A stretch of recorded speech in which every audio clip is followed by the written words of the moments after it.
身弱的人一定要记住这个让你扭转乾坤、精力充沛的秘诀，就是不要去分析对方的动机，对方是怎么想的不重要，你就研究你自己就行了。你想要什么？你想从对方那得到什么？你愿意拿出什么交换？你的底线在哪儿？你无法忍受的东西是什么？你就搞懂你自己就行了。然后你根据自己的需求和感受，在和别人不断的磨合和博弈中建立属于自己的一套规则。如果相处的愉快，那么就继续保持下去。如果让你不舒服了，该谈判谈判，该争吵争吵。如果对方依旧不改，那就绝交。一定要把自己的感受放在第一位。只要你感觉不舒服，只要你利益受损，你就要开始重新制定规则。至于对方是无意的还是有意，或者是一时兴起，或者是蓄谋已久，这些都不重要。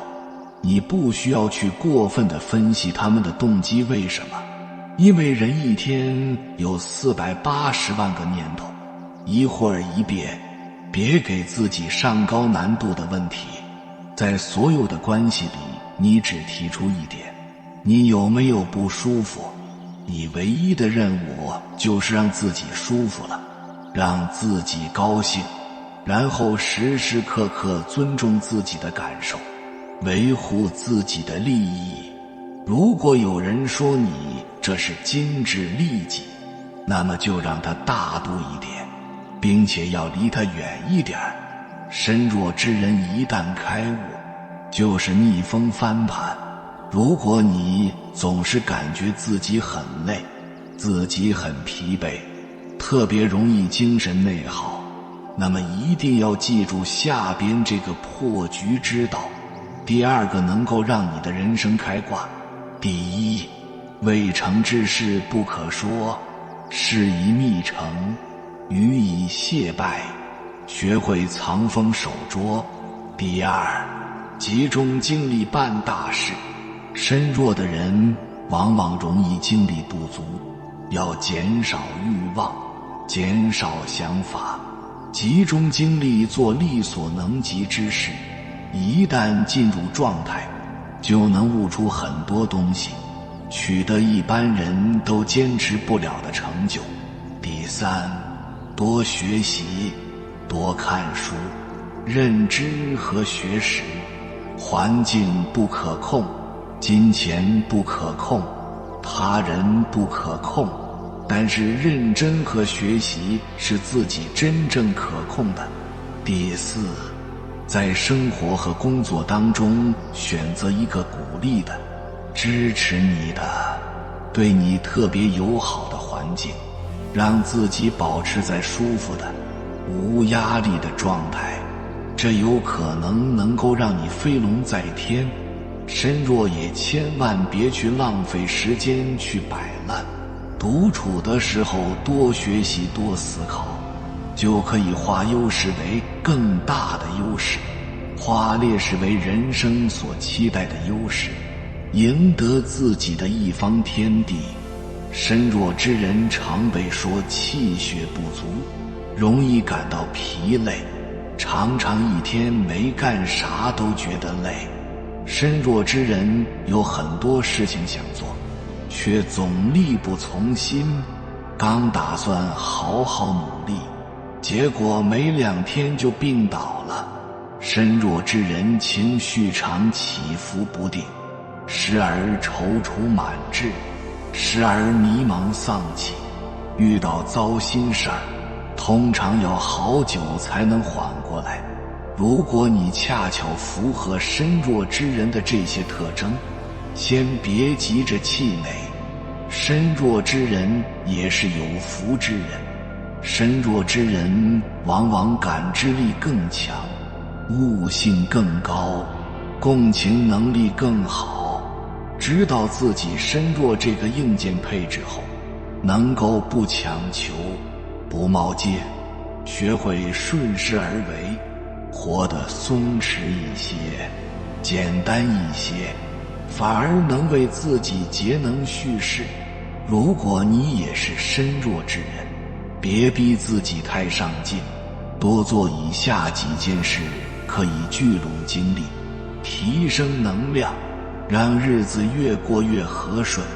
01，为生活断舍离，减少无谓耗能。身弱之人往往心力不足，容易受外界影响而导致能量消耗。学会给生活做减法，把无益于滋养身心的人和事请出去，才能聚拢心力，专注于对自己生命真正重要的事情上。精简目标，不要同时给自己设置太多目标，一个时间段内只需完成一个小目标即可。人脑不是电脑，无法多任务并行，做一件事时还想着另一件事，往往两件事都做不好。专注做好当前的事情是最高效的方式。如果有其他待处理的事情，怕自己事后遗忘，可以借助纸笔先记下来，稍后再做，这样大脑就不会一直惦记其他事情，能更好地专注于当下。精简社交，身弱之人宜静养。闹哄哄的社交环境往往对身弱之人是一种消耗，不感兴趣的群聊可以退出，不想参加的应酬可以婉拒，总爱抱怨、传播负能量的人的朋友圈可以屏蔽不看，成天无所事事，还总消耗你能量的人可以远离，简化自己的社交圈，余生尽可能把时间多留给你真正关心的人。少共情他人，身弱之人通常善良且富有同情心，特别在意别人的感受，但每个人都有自己的人生课题，每个人的人生也只有他自己能负责。尊重他人的命运，放下助人情节，不要替别人瞎操心，把精力聚焦在自己身上，过好自己的人生。如果能顺便帮助他人，那也只是顺便。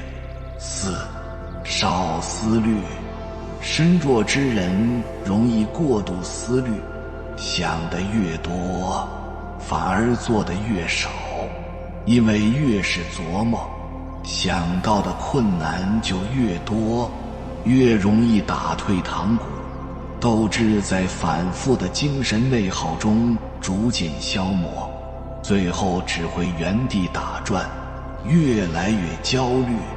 其实想都是问题，做才有答案。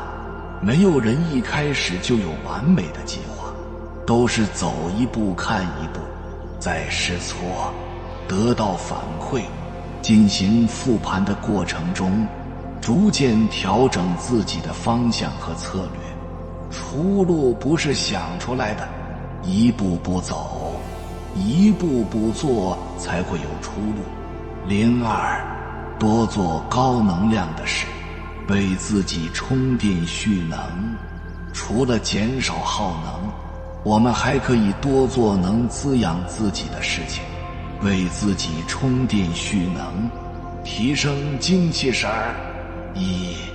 食补，多吃健康有营养的食物，给自己制定营养均衡的健康食谱，少吃辛辣、油炸、煎烤、寒凉等刺激性食物，多吃五谷杂粮、新鲜果蔬、优质蛋白和坚果，学会享受简单烹调的食物，它们有天然自带的美味，你吃下什么你就成为什么。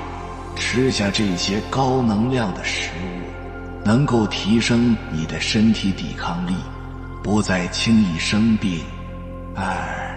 睡补，戒掉熬夜，尽量早睡早起。睡眠对自己一天精力修复帮助最大，气血不足的身弱之人，尽量要避免晚睡和熬夜。熬夜对身体的伤害很大，靠白天补觉也很难弥补，何况晚上熬夜干活效率也很低。如果白天还得正常起床，往往一天都头晕脑胀，情绪更是一点就着。为了戒掉晚睡和熬夜，睡前不要看手机，最好把手机请出卧室。睡前也不要做让自己兴奋的事情，比如思考白天遇到的难题。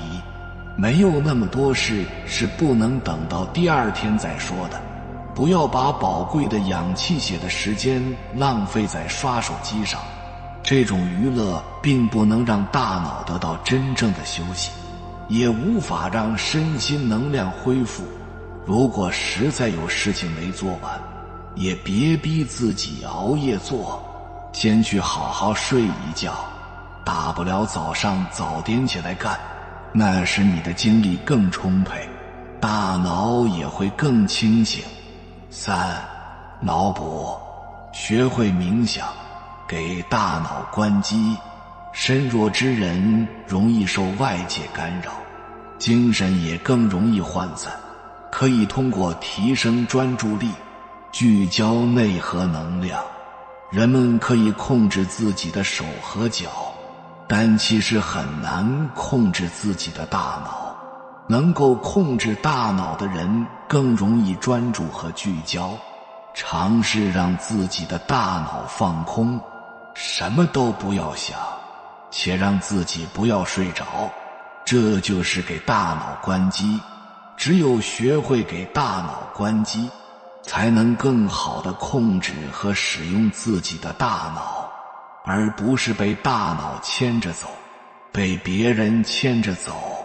学会冥想，学会给大脑关机，你会获得专注的能力，把目光回收于自身，向内求，你会发现自己本自具足，潜能无限。4. 身补，养成规律运动的习惯。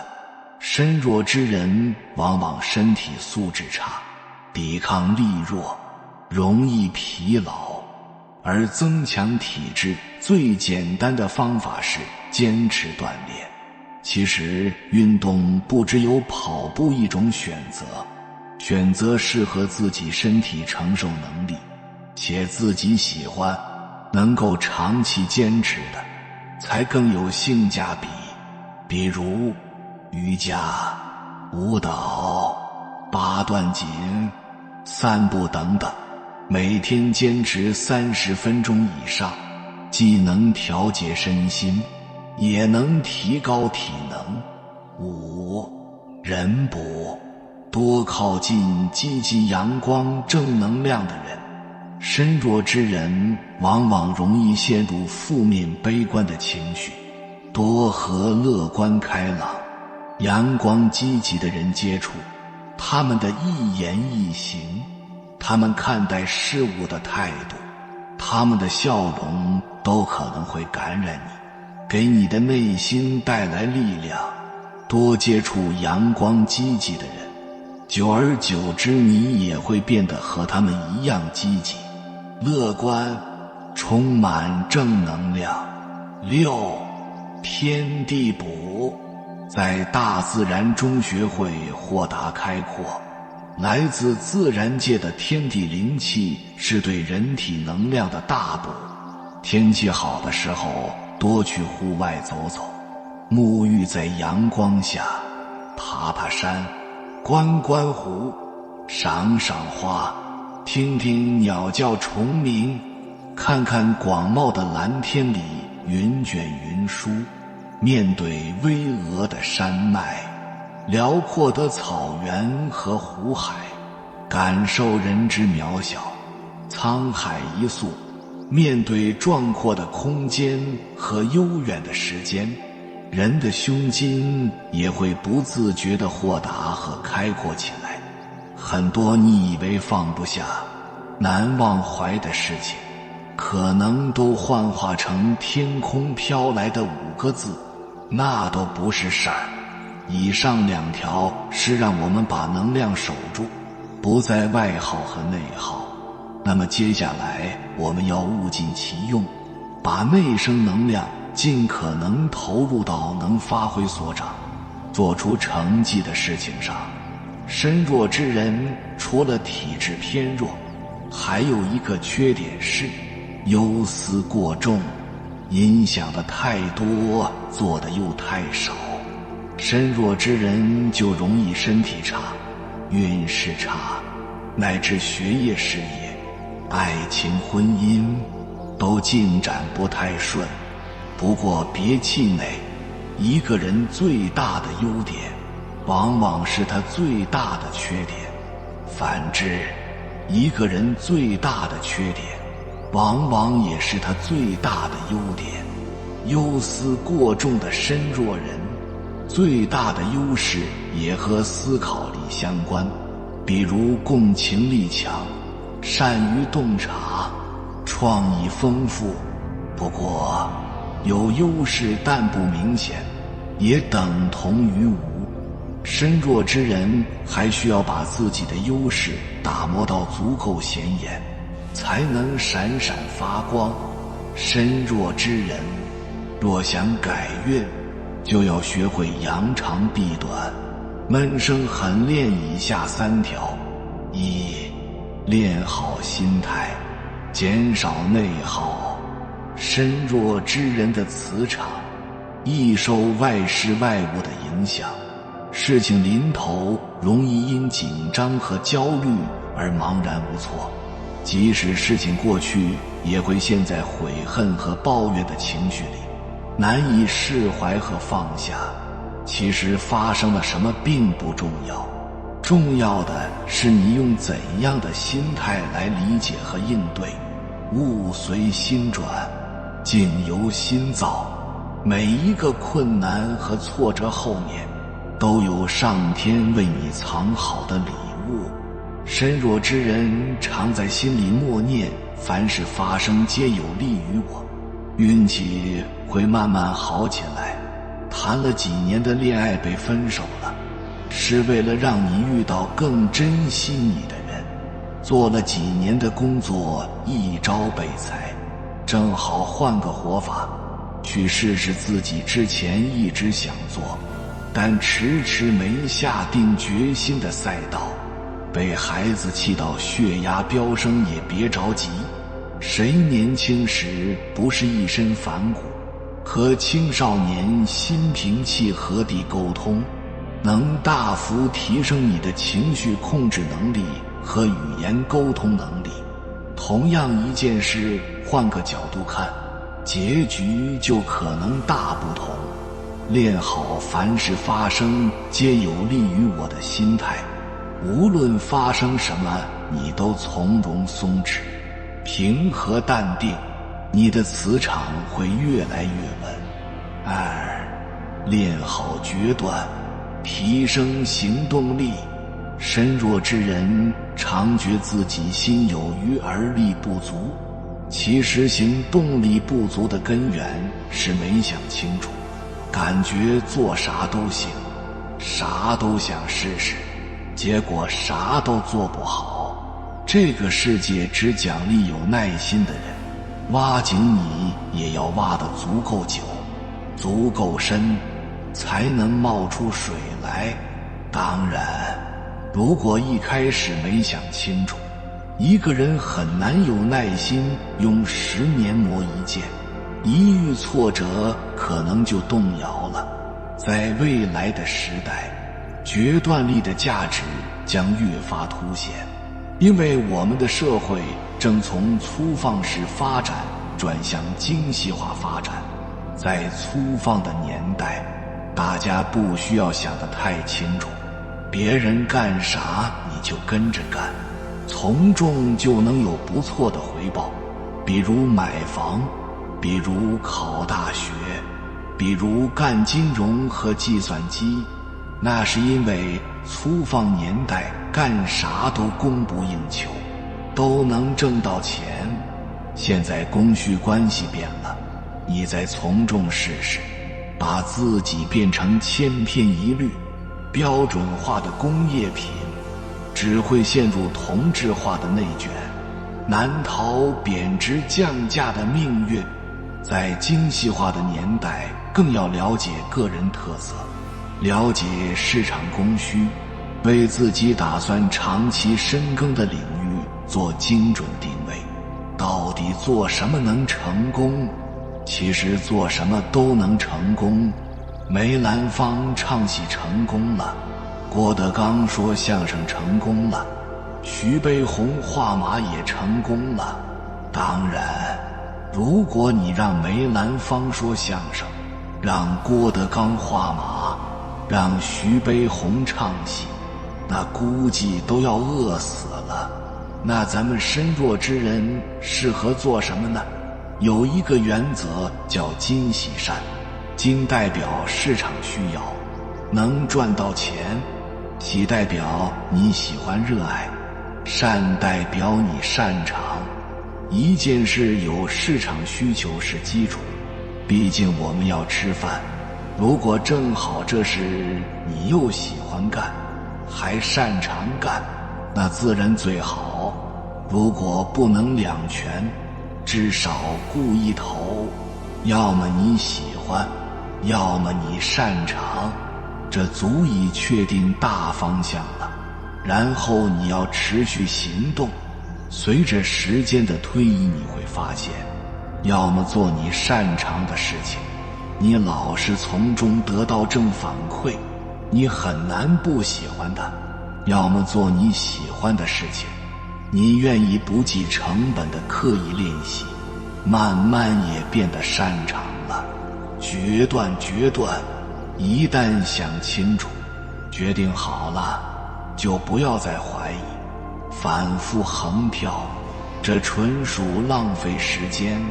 决断是用来定方向的，执行细节谁也不可能一开始就全想清，都是边做边学，见招拆招。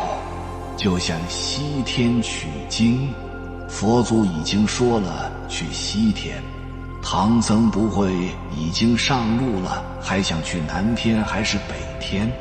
但西天路上的108000里，981难，还是要靠唐僧自己去走，去经历。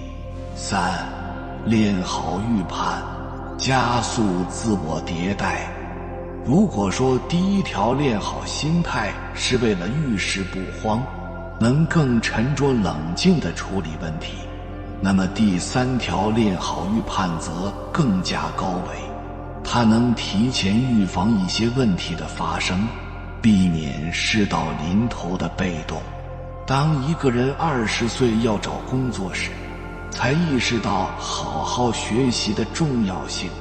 10年过去了，当一个码农35岁被大厂输送到社会开滴滴、送外卖，才意识到技术有周期，企业不是家事。10年过去了，往者不可见，来者犹可追。你当下的处境，其实10年前的认知和选择就埋下了伏笔，而你10年后的状态，也是可以靠现在以及接下来的10年来布局谋篇的。作为一个职场新手，小菜鸟根本就不配在一开始就追求稳定，稳定只是一个人不断成长迭代自己，不断变强的过程中的副产品。即使你在一开始貌似进入了稳定态，它也只是一种麻痹你的幻想，随时可以被人打破。在你还很弱小的时候，试图找到一个稳定的东西，比如某个公司、某个行业、某门技术，甚至某个人，然后把自己的后半生都托付于他，是很危险的。因为公司有产品周期，行业有发展周期，技术也有技术的周期，那人就算不变心，他还有生命周期呢。所以变化才是永恒的不变，没有稳定的外物可以依靠，你能依靠的只有自己。一个人只有不断犯错、踩坑、复盘、升级自己，再犯错、踩坑、复盘，再升级自己。只有经历足够多版本的迭代，你的能力边界才能逐步扩大，你才可能在一个小小的领域真的懂行，才能建立自己的城堡和护城河。当你跨越一路的不稳定，真的做成某件事后，才能真正的成熟和稳定下来。此时外面再怎么雷雨交加，风驰电掣，稳坐城中的你也不那么容易被雨淋、被雷劈了。身弱之人如果没想清楚就开干了，很容易在做的过程中把自己内耗死，变成思想上的巨人，行动上的矮子。身弱之人普遍的优势是爱思考、爱钻研，所以洞察力、创意要高于平均值，在文化、艺术、哲学、心理等领域往往有独特见解，所以身弱之人最好将自己置于信息高地，例如读一些高为本质的书籍，破圈链接一些牛人，这样身弱之人可以早点把世间的游戏法则看透，建立起稳定的三观和信念系统，才能把自己的优势发挥出来。这样哪怕身弱，你也无需比拼蛮力，而是靠长远的眼光和清晰的分析，命中要害，一招制敌。同时身弱之人还需要把自己的优势打磨到足够显眼，才能逆风翻盘。靠什么来打磨？靠持续大量行动。你有没有注意到，身弱之人更擅长的工作偏向于创意创造类，乃至偏创新创业类？这些类型的工作和机械重复性工作最大的不同在于不确定性大。机械重复性工作，如工厂打螺丝、送快递、家政保洁等，付出了就一定有回报。无论你是工地搬一天砖，还是送一天外卖、做一天保洁，都能立马拿到钱。但创意创造创业类工作，你付出了未必有回报，甚至可能亏钱。比如你想当一个作家，结果花了很多心思写的东西压根没人看，那你的付出就打了水漂。创业当老板就更是了，也许弄一个项目让你掉了层皮，结果分文没赚，还亏了本金。这类事本身就不确定性大，别说身弱之人来做，哪怕身强之人来做，也是既有成功的概率，也有失败的概率，而不瞬时。身弱之人更容易被自己的卡点卡死，这个卡点就是精神内耗、自我怀疑、患得患失。如果不能突破，身弱之人就容易陷入高不成低不就的境地。久而久之就容易自我放弃，躺平摆烂。如何突破？持续大量行动，唯有如此，身弱者才能发挥出善思的优势，而不是反受其累。为啥这么说？因为我前面讲了，身弱之人擅长的不是提桶型工作，不是提一桶水给一桶水工钱的工作，身弱之人擅长的是挖井，去挖一口属于自己的能源源不断出水的井。但容易卡住身弱者的问题是，如果您只挖了几铲子没挖着水，或者挖出个破拖鞋，就开始灰心丧气、焦虑内耗，那最终还是挖不出水的。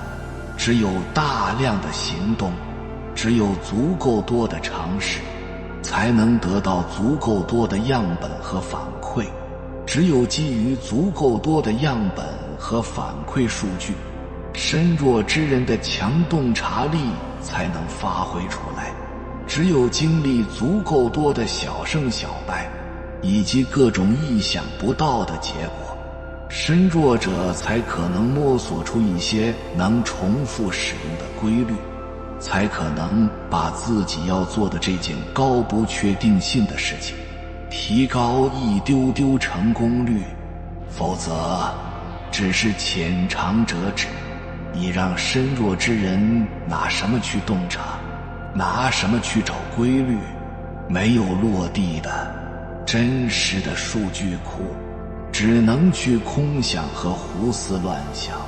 所以就算身弱者怀有善思的绝技，可是不好意思，江湖打怪游戏第一关不需要一个人想太多，打通第一关往往更需要但行好事，莫问前程的勇气，需要有因为相信所以看见的信心。想太多只会拖累身弱者，迟迟无法打通第一关，又如何能在后续关卡发挥优势，大放异彩呢？持利刃者既要避免自己被利刃所伤，又要用磨刀石去持续打磨利刃。这个磨刀石就是大量行动，只有大量行动加深度思考，待时机成熟时才能出手，就是王炸。有缘人，感谢你看到最后。如果今天的影片对你有所帮助，请按个赞给我响应，留下一句逆风翻盘，一切都会好起来。还没有订阅频道的，请点击右侧的订阅按钮，与我们建立更深的连接，随缘加入会员，与同频之人共修福报，随喜转发，传播善知识，功德无量。